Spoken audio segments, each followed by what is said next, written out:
আসসালামু আলাইকুম আল্লাহর বান্দারা, আপনারা সবাই কেমন আছেন? আমরা জনগণের মুখ বন্ধ করতে পারবো?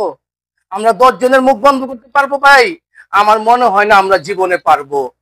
অনেকে বলতেছে এই যুদ্ধ বিমান যেটা বিধ্বস্ত হয়েছে করতেছে এটা পরিকল্পনা ভাবে হয়েছে।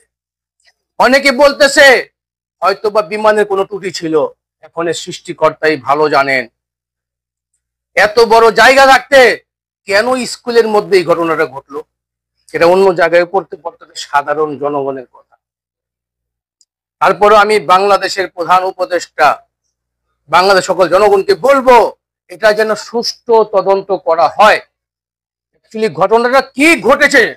বিমানের ত্রুটি ছিল, পাইলটের সমস্যা ছিল, অথবা বা এটা কোনো পরিকল্পনা ভাবে করা হয়েছে কিনা একমাত্র আল্লাহই ভালো জানেন।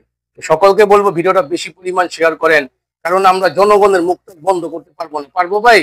এখন জনগণ এটাই চিন্তা করতেছে হয়তো বা কেউ এটা পরিকল্পিত ভাবে করছে। এখন আল্লাহ রাব্বুল আলামিন ভালো জানেন। আপনাদের মূল্যবান মতামত অবশ্যই কমেন্ট